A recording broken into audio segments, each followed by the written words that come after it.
What's going on, everybody? Welcome back to another episode of the Reel Fanatics. I'm your host, Ferran, here again with my man Vito. And today we are getting a somewhat late review in of Den of Thieves 2.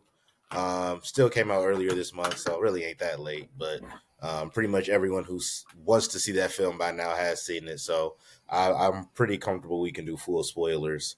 I don't know if there's anybody like sitting on their toes or just waiting to really see Den of Thieves 2 like that. So if you wanted to see it by now, you probably have. So we will be getting into spoilers. If you're not trying to hear spoilers, just come back to this after you've seen the movie already.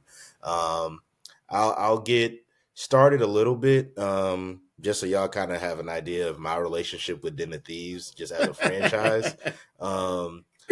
Like personally, like obviously we're called the Reel Fanatics. We watch a lot of movies, and if you know about Den of Thieves for real, like know the film that it's a plot point for a plot point ripoff of, then you're gonna view it a little bit differently. I don't know if you've seen Heat, Vito. But okay, so it's been some years since I watched Heat, and that's the only reason I wanted to bring up the first one. Yes, all right, yes, that's the only reason. No, that's my relationship with the first one. It's an entertaining movie. Yes, it's entertaining. I'm not gonna lie. The first movie is entertaining, but I have a hard time watching the first one because every time I watch it, all I can think is this is a 99-cent store plot point for plot point ripoff of Heat. Damn, 99 cents from the start to the finish. That movie is just Heat with a lower budget and not as good as storytelling.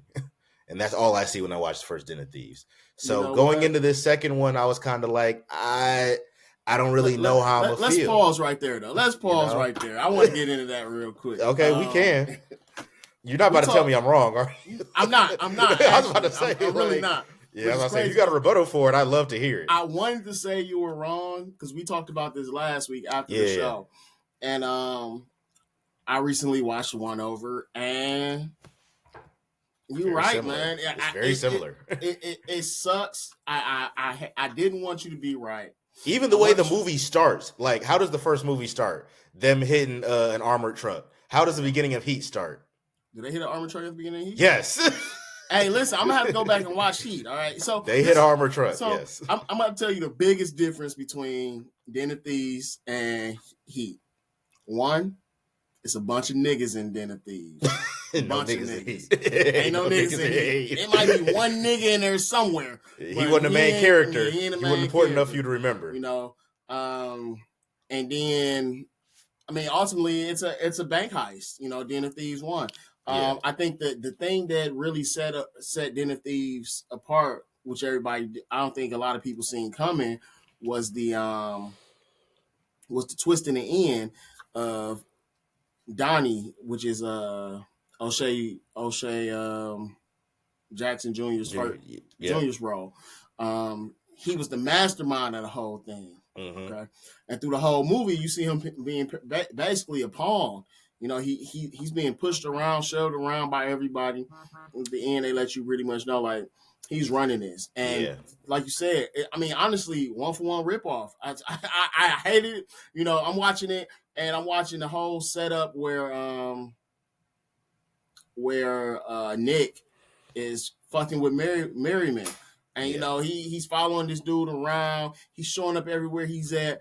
You know, he banged his girl. You know, he went to the strip club, banged his girl in his house. You know, Merriman walks in, you know, his girl ran into the back room.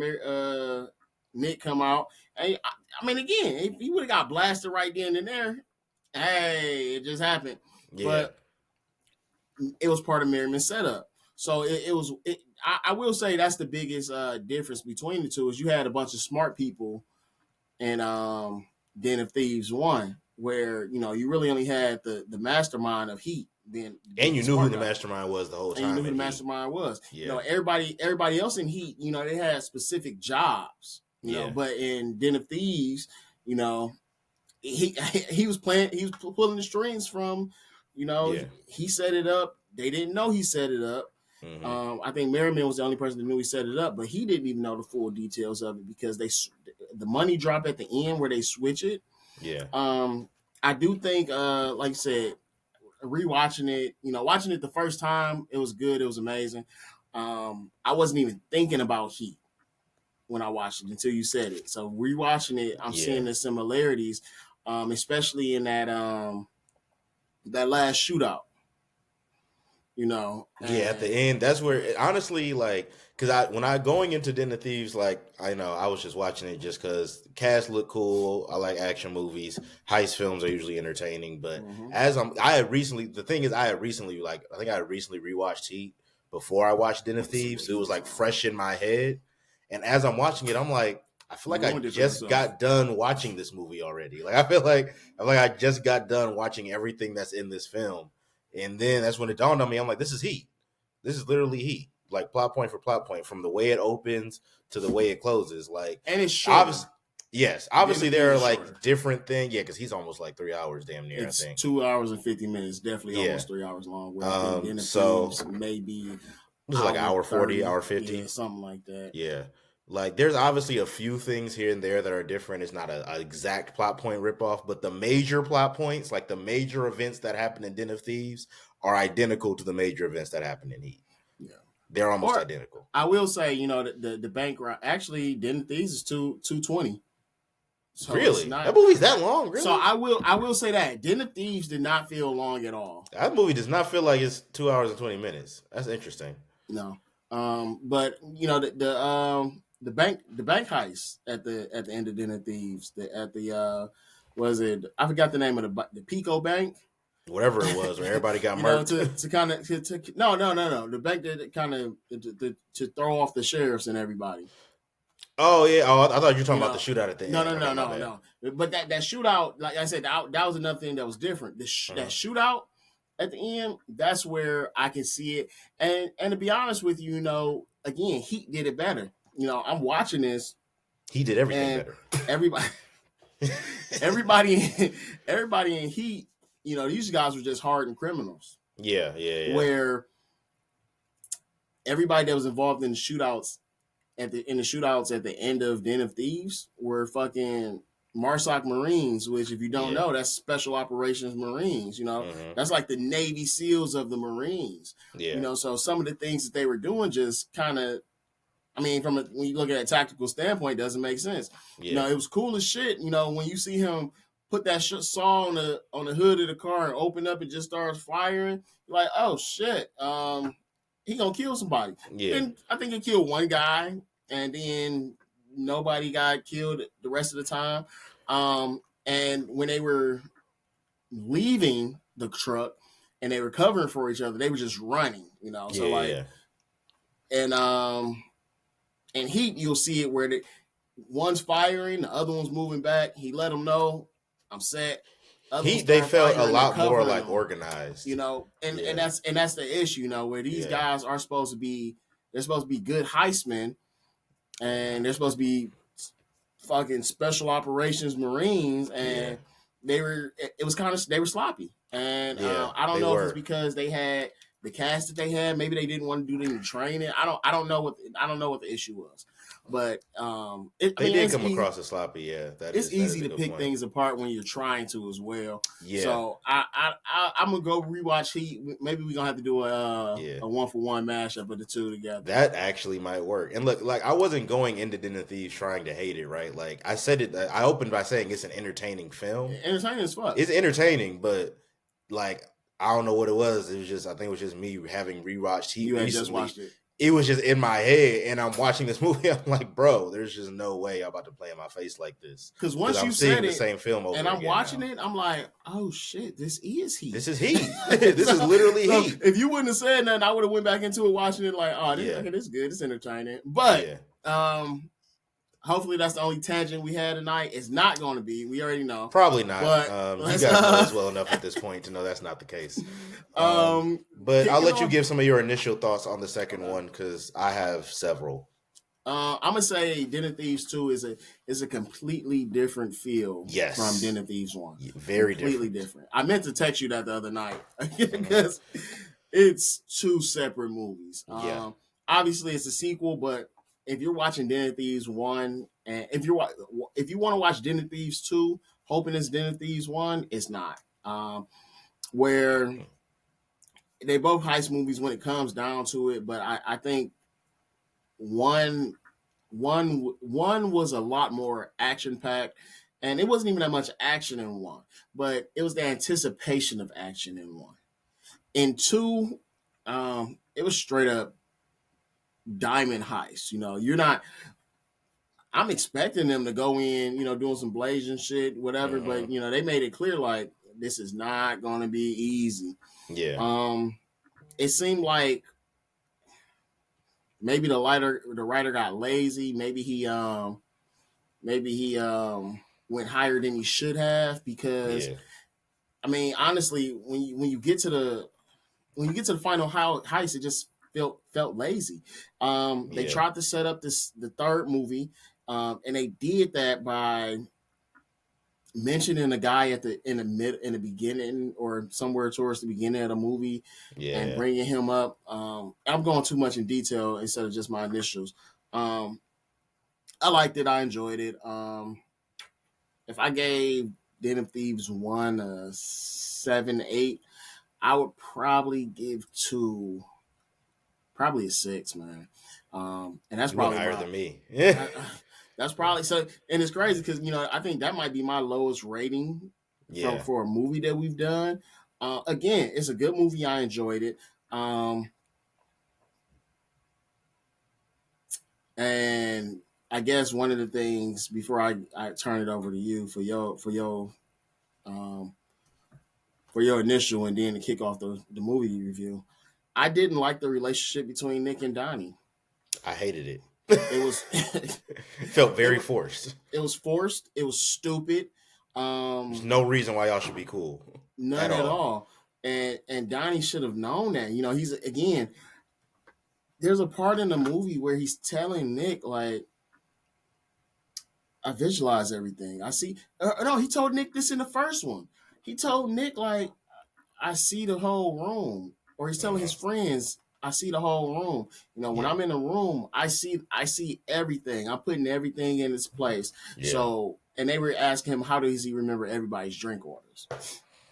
And in the second one, he expands that. He's talking to Nick after something happens, and he's telling Nick, like, this is how I got started, which also doesn't make any fucking sense. You a smart kid that you just think about breaking into shit and get doing it. Like, just the evolution of that didn't make sense to me. All right.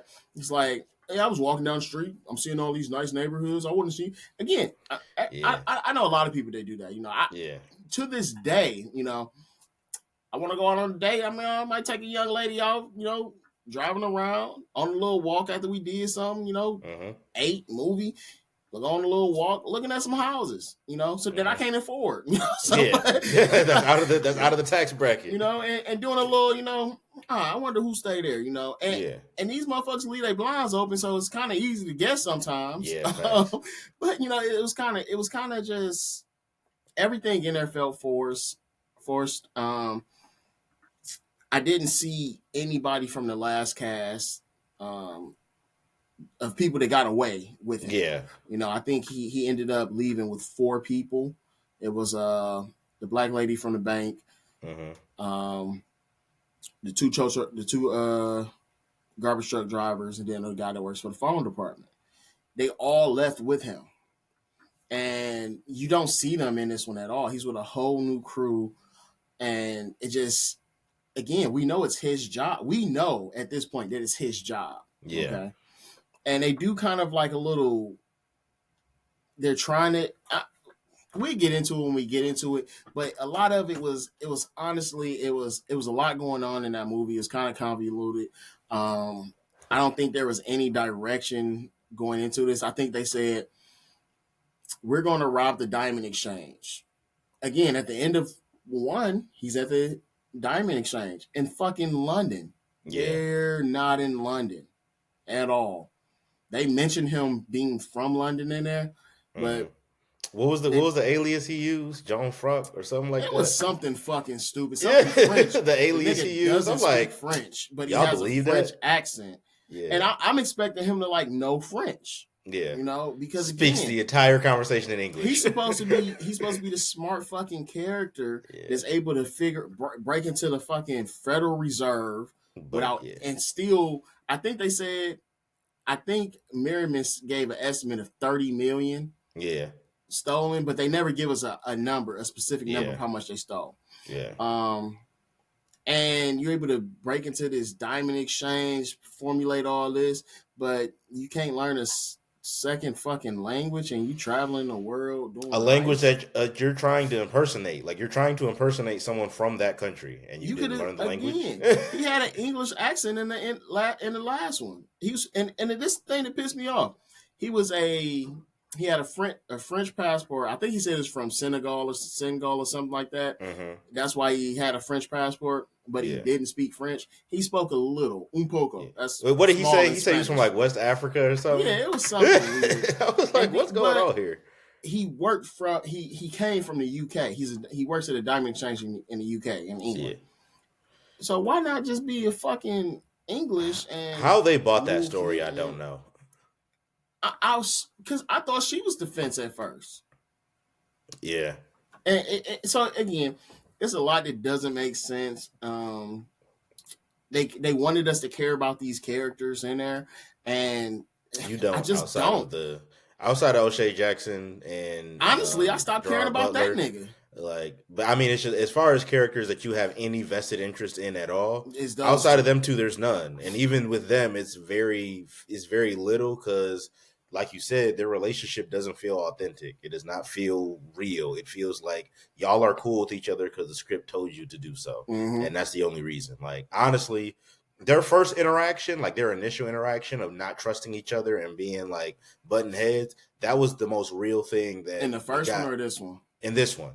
Okay. Like their initial interaction where at his house. Yeah, at his house where he's not sure if he should trust Nick and he doesn't really know. Like that to me felt like the most authentic thing their characters had throughout the entire film. Other than that, everything else felt forced. Like there is no reason to me for those two characters to be cool and build the relationship and the bond that they did throughout that film, especially from Donnie's perspective, where if you are the mastermind of these heists and you truly thoroughly understand what it takes to go into a successful heist like this, he's the last person you should be trusting right now. Especially from what he did in the first one. Like you already have previous experience with this person and what he does and what he's capable of and how he operates. You should already know not to trust him. Because we know what do we know from the first one? We know he's a cop.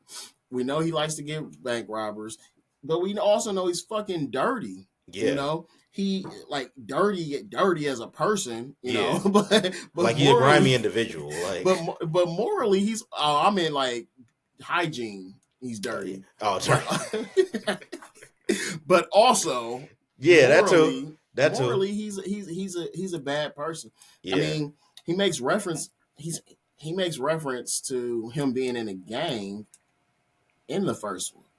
Again, he does. I forgot about that. And that's not something they just made up for a movie. The LA Sheriff's Department, has a history of having gangs. Police departments have gangs within them. That is a thing. And it's illegal. It's not supposed to be a thing because they do a bunch of racist and illegal shit. Yeah. And he makes it a point of saying it. Like, you know what this is? This means I'm in a gang, but I got a badge. I can do this. I can do that. Yeah. He tells O'Shea in the first one, you know what this means? This means this. He's like, no, I don't know what this means. He said, we're the bad guys. Yeah. And he made multiple references saying, listen, I ain't bringing no handcuffs.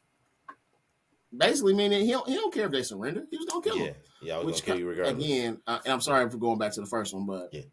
No, but it adds context as to why their relationship in this movie doesn't make sense. It doesn't make sense at all. Because of their history. It doesn't make sense. They beat him up. He beat him up multiple times. Yes. And it's weird because, like we said, those are the two characters that obviously get the most screen time, that the film pays the most attention to, and that as an audience member, you have no choice but to connect with them because Lord knows you're not connecting with anyone else in this film. So now you're surrounding this entire story basically around their relationship that feels forced and inauthentic. So now the basis that you're surrounding your movie with, because there's not a lot of action scenes in here, y'all. Like there's the opening action scene of the opening heist. And I don't even count that one because but it's in there.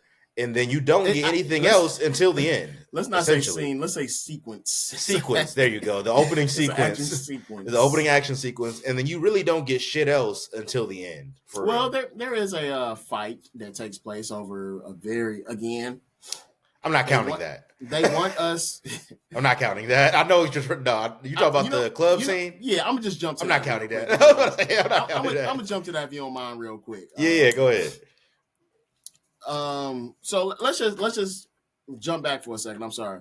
Mm-hmm. Gerard Butler finds out somehow, some way that Donnie is operating out of Nice or around Nice. Mm-hmm. He used the footage from the action sequence, the initial robbery, because he was like, there's like similarities in the tales or whatever. Yeah. And then he talks to Merriman's old girlfriend. She says something about this bank, this. Anyway, again, a bunch of convoluted ass shit that she should not have known. Yeah. But she does somehow. She has proof that he was like doing, like he fucked her while he was working the case. And he's still dirty. Let's just be there. Mm-hmm. And he gets clearance somehow, some way to go to Nice to work with the task force that's looking for these guys. Because Donnie's crew is, they're on Interpol. They want them because they're heist. Yeah. So anyway, we already said they meet at the thing, and he says, "I want to be in." Y'all see that in the trailer that he wants to be a part of the crew to do the job. And he meets the crew at a nightclub. They say, "Hey, we're gonna get him blitzed to make sure that he's on the up and up and he's not a cop." Mm-hmm. One, they got him drunk, and which he's a fucking alcoholic. He drinks. Yeah.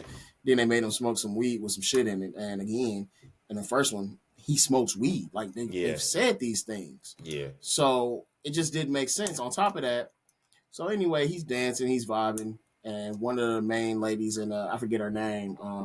They call her Cleopatra, her code name though. And he's dancing with her on the dance floor, and one of the guys in the crew is like looking crazy at him. Mm-hmm. The muscle comes in and says, "Oh yeah, he shouldn't be doing that. That's his ex-girlfriend." Now, you can guess what happens. They fight. Donnie goes to break it up, and the ex-boyfriend hits him. It's a fight. Yeah. So that's like that was the scene to basically be like, "Oh, I trust this guy. This is the guy that I got his back. He has my back." I don't know how that made him have his back. It would have been different if Donnie was the one getting punched and Nick came to help him. Again, just to piggyback off what you said, Donnie should have had no reason to trust him. Yeah, he's the mastermind of this shit. Like at all, and that's what blows my mind is because he's supposed to be the mastermind and the person that understands the bigger picture when he's putting these things together. How he didn't see the liability that was like Nick's character, like how he didn't see the liability that was there, to me is like mind blowing, right? Like there were so many signs that not only is this person morally corrupt, he's on the other side of the aisle as you. So that in and of itself should have just been enough to be like, no matter how much you say you broke or you're reformed, you made it abundantly clear to me in the previous film, it is your mission to not only take me down, but to possibly end my life. Well, he did say he did say one thing, which he didn't give any more evidence of. He said, "Oh, it's word around those LA streets that you got fired." Yeah, and that was it. That was nothing it. He didn't request any proof that he wasn't still a police officer. And for us, they never. Again, it just never. We knew he was still a cop. We knew that he was. There was no point in the beginning of that film. You could tell his department was kind of like fed up with him. Yeah, they was tired of his bullshit, but he was still employed. He was still employed, very much so. He makes some type of statement talking about what the Chris Dorner thing happened in like 02, 03, maybe 05. I'm gonna have to look that up. But he says, "Yeah, I got deputized during this time to look for Chris Dorner, and that time ago go work for Interpol." Yeah, and it's like, what the fuck? Like, come on, dude. Like, it was just a lot of shit that didn't. Again, the whole I heard in the LA streets you got fired. You would think this dude that's getting information from halfway around the world would have some good information. Yeah, he's getting information about fucking Federal Reserve, diamond exchanges. The diamond exchange was supposed to be the most secure building in Europe. Yeah, but this nigga don't know that.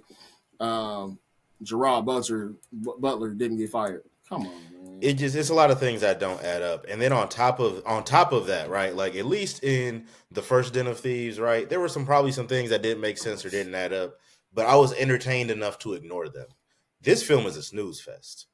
The beginning part of this film is entertaining. I don't want to and then the ending is kind of like the ending has some tension to it a little bit, but the entire second act of this film and damn near the end from the end of the first act to through the entire second act of this movie, nothing happens.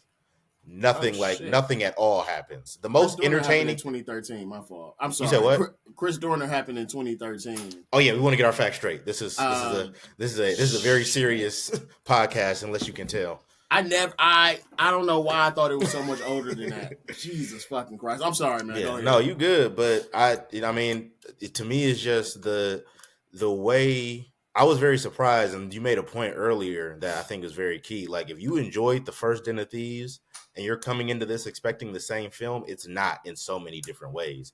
It is a much more slower grind. The most entertaining thing for me that happened through the second act of that film was Donnie playing Wrong Idea by Snoop. That was the most entertaining thing. Yes. Oh, when he was painting a car or something like that? Yeah, when they was like, they was in the garage or something. Changing the music. Yeah, and they was changing the music. That was the only time where I was like, oh shit, okay, they got me up. Oh, okay, it's done now. All right, yeah. And again, it's just so many things that did make sense. Again, you're the mastermind.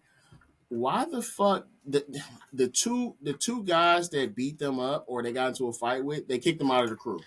You didn't think that was going to be a problem later on? You don't kick two crucial members out of your crew a week, 2 weeks before the job is done, and you've already planned it out with them.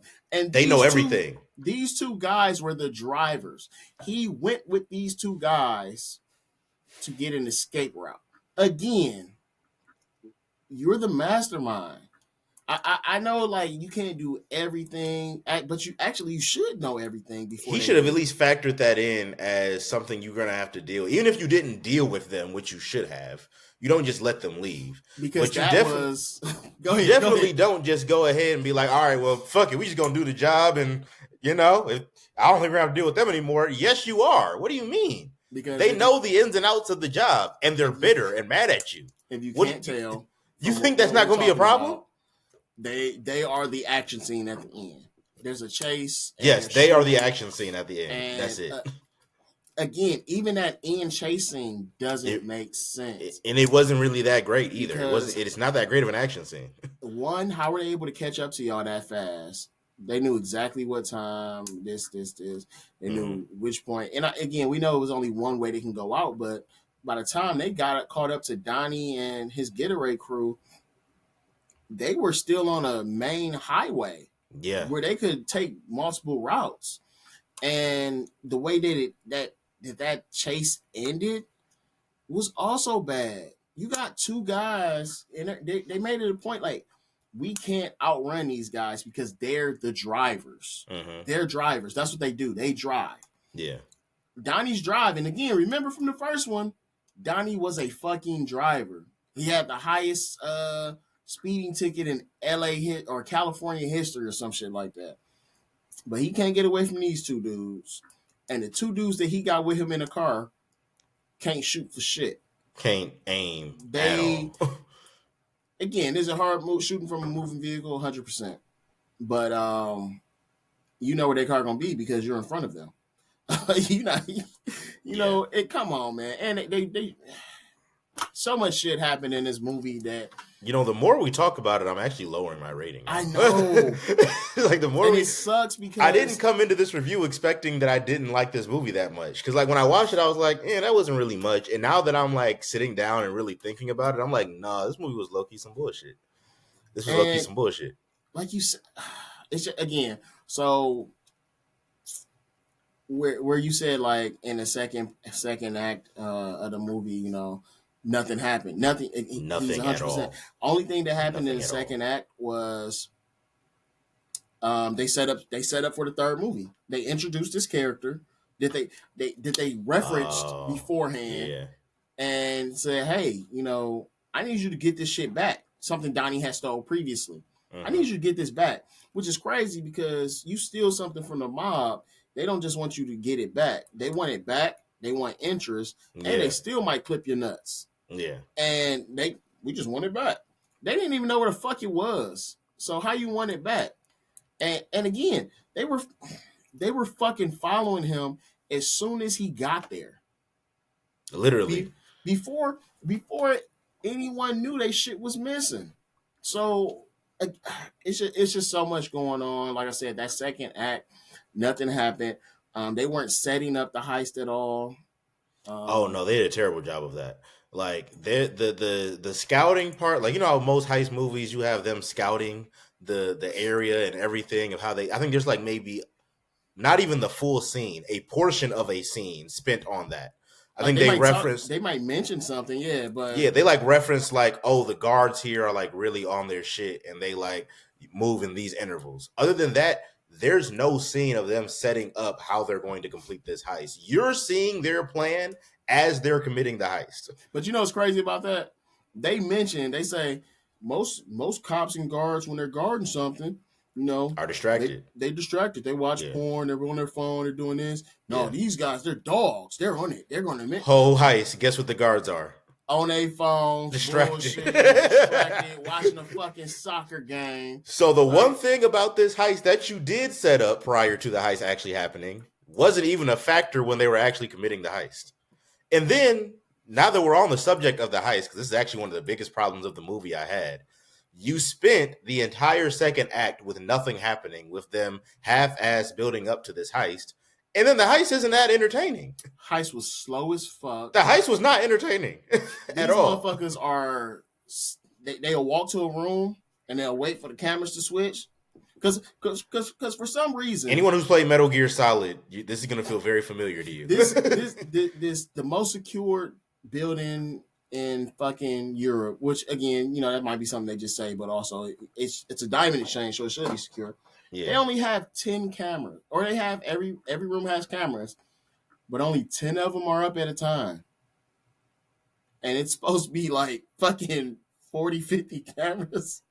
I'm pretty there's sure always one blind spot. And they got to wait for the blind spot. They said like 120 though. They had a high ass number of cameras. It was weird the way the security was set up because it was like, okay, they're gonna switch to these cameras, but then this camera is gonna be the blind spot. This is gonna be the camera that's not up, so you got to wait to get into that room. So and it's just like, so the room that you're going into is on screen now.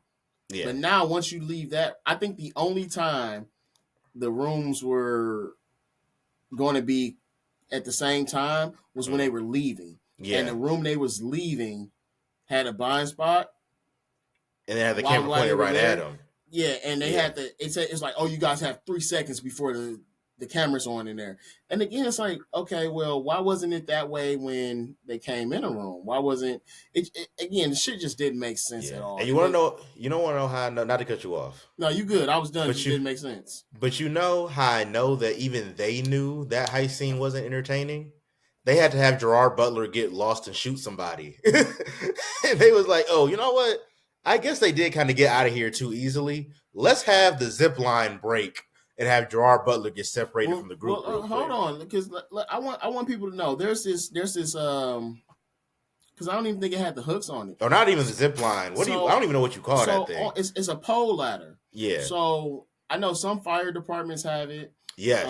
Yes. And I know they use them on ships so people can get on top of the ship so they can climb the ships and pull it up.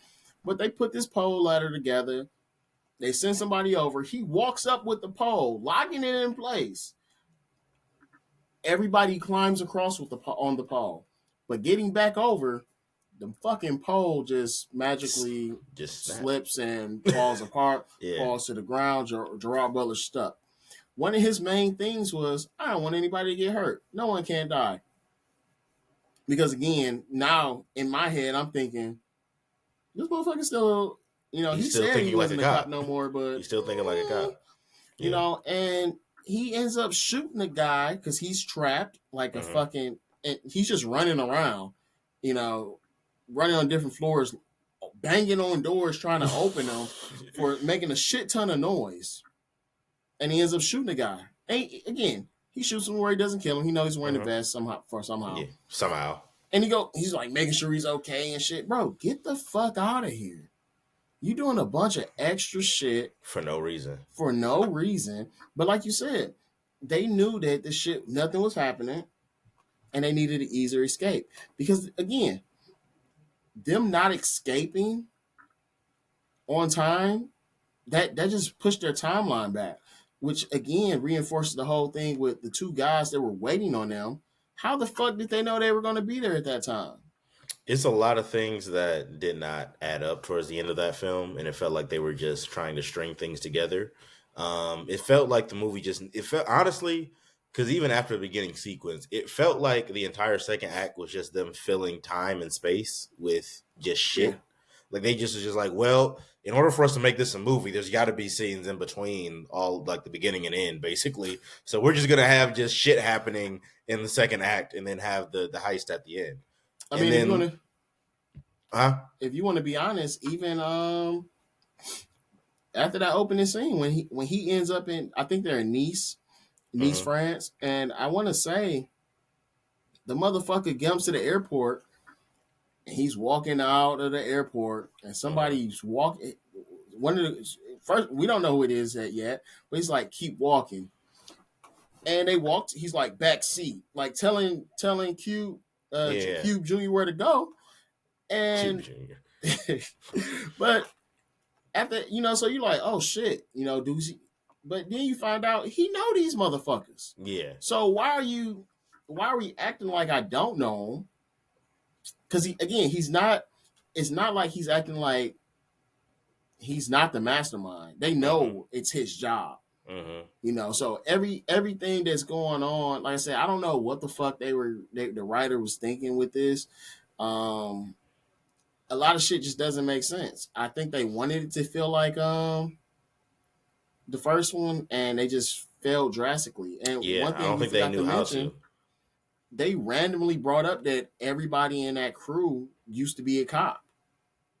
Oh, in the crew that he's with right now? Yeah. And then they never addressed that again. Never addressed was like, it. I think that was to me, that maybe that's their way of like, okay, we have to put something in the script to justify why. Not only would these people let somebody you already see that the new crew that O'Shea's character is with, that Donnie is with, is not trusting. Right? You see they're not trusting. They don't even trust him. They barely trust him. So how do you justify them allowing not just a stranger in, but a stranger who's a cop? Oh, just say that they're cops too. That's what that felt like, because it was never really addressed or talked about after that. But hold on, before that, even when he introduces himself to him, he's like, "Oh yeah, we met in prison," Yeah. Like again, the whole thing just doesn't make fucking sense. And like you said, they never addressed the cop situation again. They just dropped it, and it was just like, all right, well, that's good enough for the audience. They'll buy it, and we just keep it moving. But it to me, it's weird because it's like it wasn't like it was shit else happening in that second act. You had plenty of time to like flesh that out a little bit more. But clearly, that's not the idea they had for those characters. And honestly, like, to be honest, after a certain point, I didn't even really care anymore because I didn't care about those other characters. At all. So caring to understand their backstory and how they got there, I really didn't really care to know. But since y'all brought it up, I would have liked an explanation. You know what? What? You ever seen I want to say, I don't know what year, so I'm not gonna say it. The SWAT movie with Colin Farrell. Oh yeah. So at the beginning of this SWAT movie, if you guys haven't seen it, there's a bank robbery, and Colin Farrell's character and his partner, they're in the bank. They're supposed to be monitoring the situation, and him and his partner are like hotheads, or they want action. So they're on the SWAT team. Again, a team. It's two of them supposed to be watching, and they end up just going in the bank. They end up shooting a hostage, or they end up killing the suspect that has a hostage, but they also end up shooting the hostage. Yeah. They get fired, blah, blah. Or they don't get fired. They get busted down. They supposed to go do this. And Colin Farrell's partner's like, you know what? Fuck this. I'm quitting. I'm not doing this shit no more. If I can't be SWAT, I don't want to do this. And if you've seen the movie, it's about it's basically a prison break, and SWAT are keeping them under containment. at the end, what ends up being Colin Farrell's old partner that's running the Prison Break crew. And again, we had some type of connection to this guy. He seen him at the bar. It was like a cop bar. He ran into him. That's my old partner. This and this. So we had a reason to not even distrust him at this time. We just knew like he's a shady character. He's weird. He wants this. But in this one, the two guys that left, they met Donnie. They made some smart ass comment. They off rip didn't like him. Yeah, and they're like, he's the boss. He's running this. Again, they make another comment. He's like, yeah, I'm gonna need this car, this car, this car. The guy goes, he wanted me to suck his dick too, which was again. I'm like, yo, what the fuck, dude? Like he's running the operation, about? Yo. And like again, he told you what he needed at your job, and you like, want me to suck your dick? Like, one, pause. I don't know if that's exactly. I don't know if that's like one of those European Baltic things where they say shit like that. But anyway, they didn't like him there. But again, it's like this is the only time we've seen these two. And then again, even when we see him in a party, the ex-boyfriend is talking to another woman. And so and they gonna act jealous. So I mean, it was a lot going on and nothing going on at the same time. Mostly nothing going on. Honestly, that's the best way to describe it. Yeah, it was nothing and a lot, because why were those two even there? Why are y'all going to the club and y'all planning a job? Y'all getting into fights. Y'all supposed to be professional heistmen, and you're getting into a fight in a fucking public place. Come on, man. I'm not even. They had the police come there. It was a lot. Oh, and why was he there? Of all the cops, I would have understood if he was like, yo, we got you under surveillance, and we know these people are these people. Yeah. Bro, he ran into the captain of the Interpol that he had already talked to. And it was just like, oh, stay out of trouble, buddy. Like, what the fuck? You're not questioning, oh, that's the same person that he said was not the person he was looking for. And now I see you kicking it with him. But it was weird. I don't know. That interaction was also weird because he had another interaction with the Interpol cop like later on in that film. At the church. Yeah. And then I don't know. They don't really set up, obviously, because they want it to be a surprise that Nick is still a cop and that he's about to turn all of them in. But it was their interactions throughout the film were kind of odd because it's like you see them be at odds, then you see their interaction outside of the bar after the fight, and then you see their interaction in the church, which that one feels like maybe the start of when Nick might have had some second thoughts and started thinking maybe I should, if he was ever even genuinely a part of the crew in the first place, that's probably the point where he starts thinking like, all right, maybe I should, uphold the oath that I took as an officer and turn these people in. But after that, like, you just see the heist and then the end where the big reveal is. But it's like, it was kind of telegraphed if you knew what was coming. Yeah, like, why would you go see this man? Like, there's a twist at the end of the first movie. And B, you're setting Nick up as this character that's damn near the complete opposite of what we saw him do in the first film. Oh, hold on. We forgot a part. What do we forget? The end of the car chase.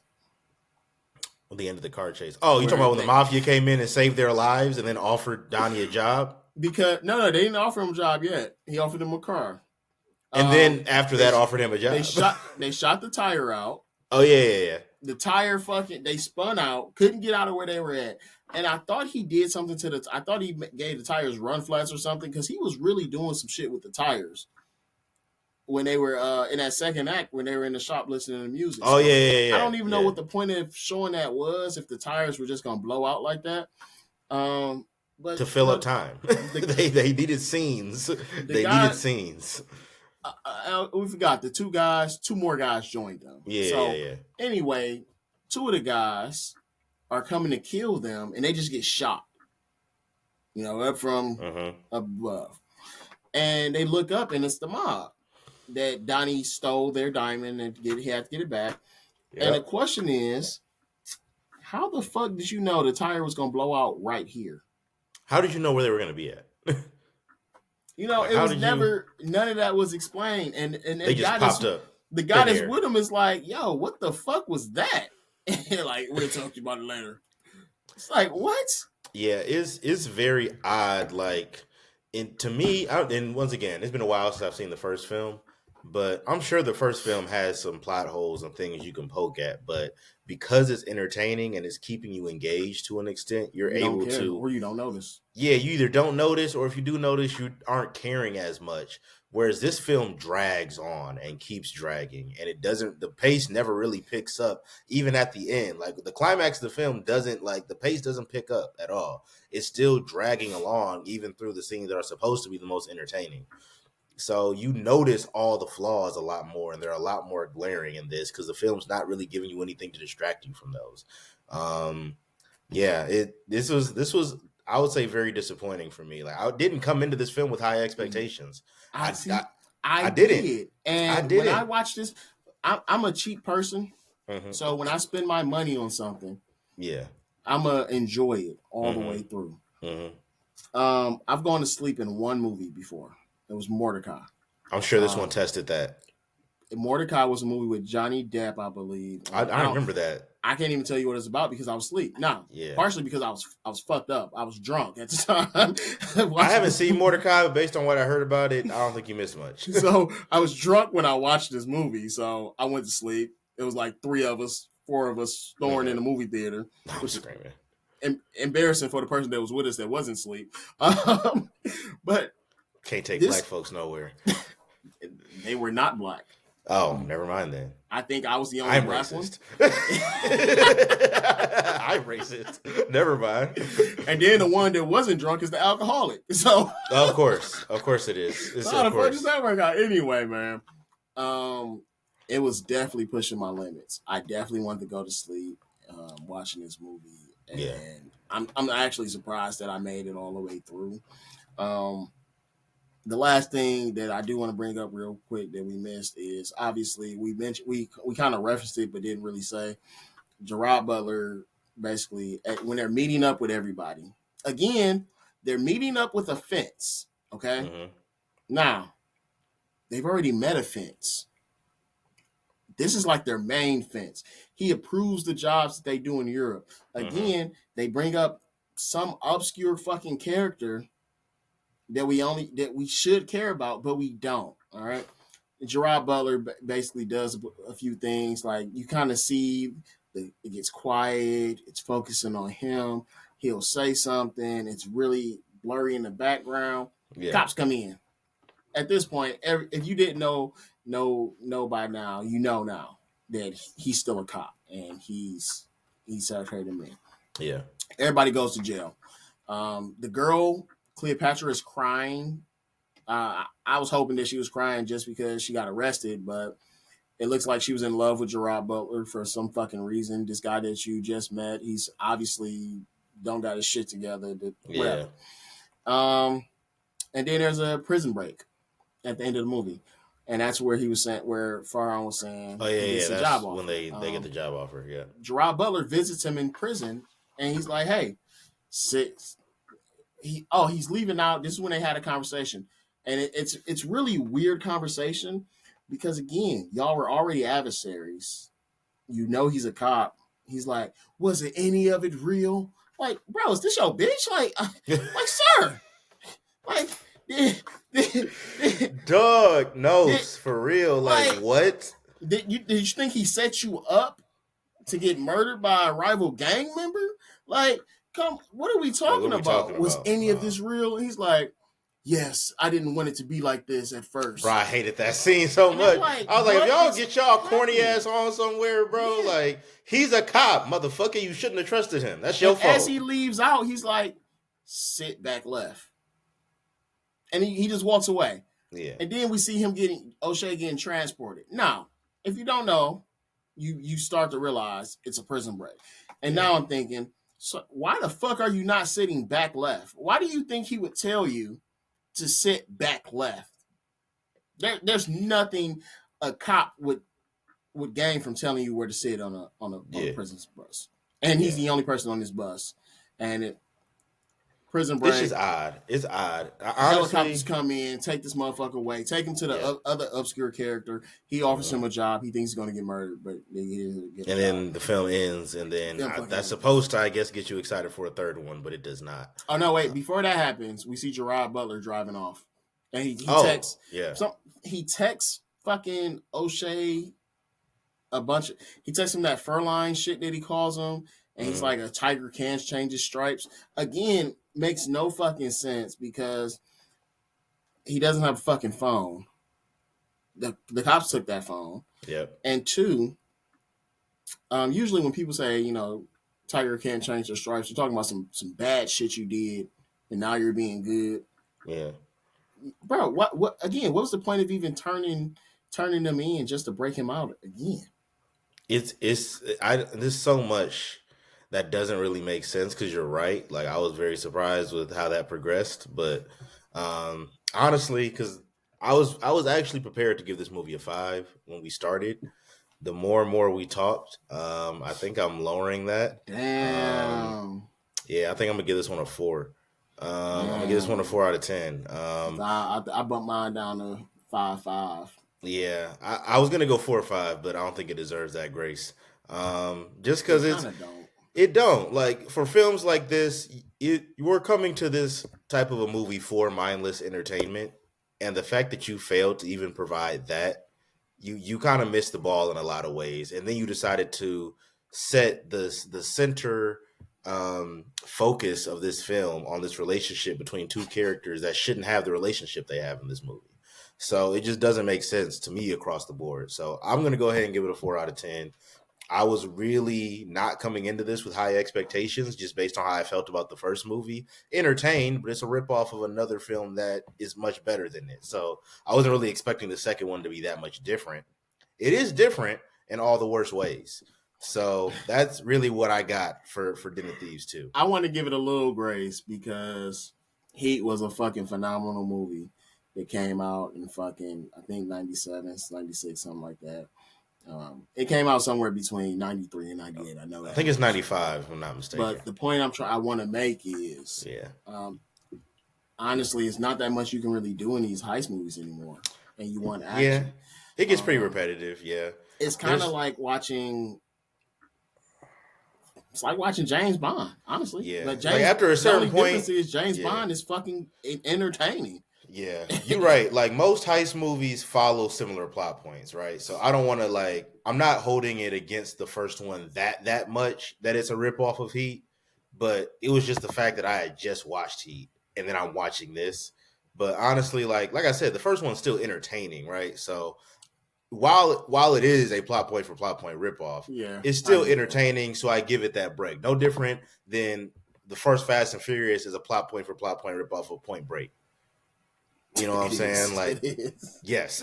So like you But can do again, that. same thing, bro. It's entertaining. So like I give it a little bit of grace, but I'm not gonna give it as much credit because I just view it as that. I just view it as a ripoff. It's an entertaining ripoff, but a ripoff nonetheless.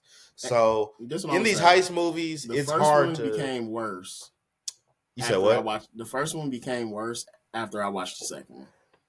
Honestly, I don't even want to go back and rewatch the first Den of Thieves now. I'm gonna I be just want honest to with you. leave it how it is in my brain now I wish because I wish I wouldn't have watched this one. To yeah, be because honest with you. this undoes a lot of the things that the first one did right, which to me isn't that much, but I'll like you know what I'm saying No, for you to no, it does because my man's he was pretending to be just the driver.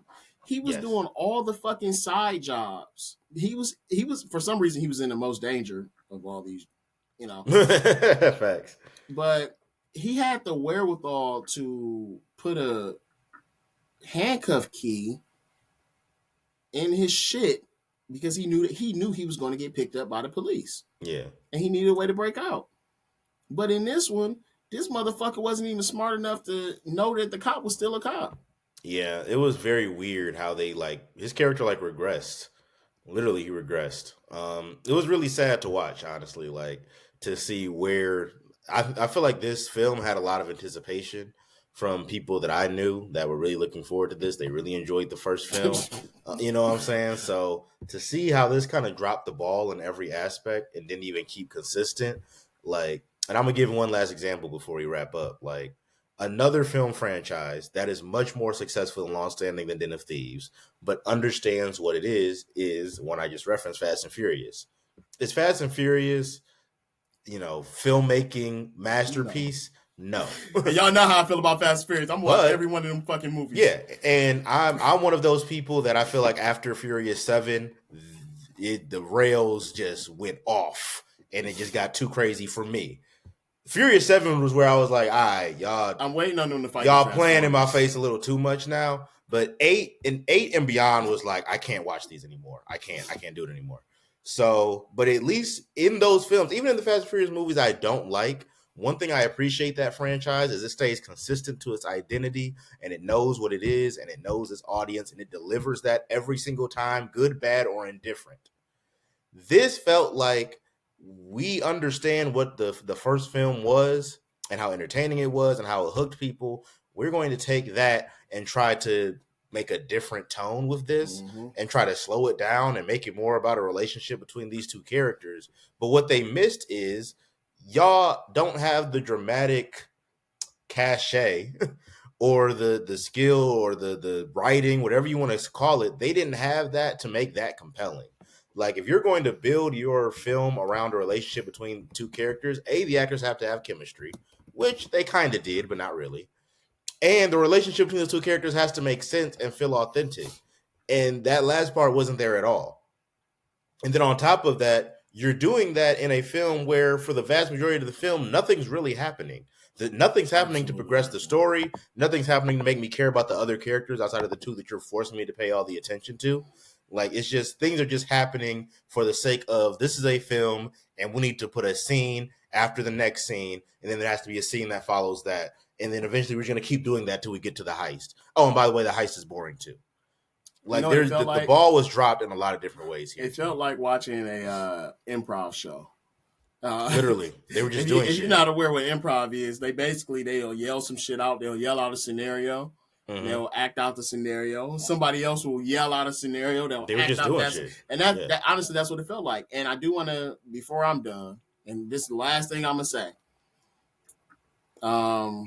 When O'Shea is introduced to the mobsters, they're grabbed off the street by the mobsters. Him and Gerard Butler after the fight. Yep. They dump them in the ocean. I'm sorry, they get shawarmas together for some fucking reason. Like, oh yeah, let's not forget that part. Like shawarmas, like that was like the whole. Like, you ever had shawarma?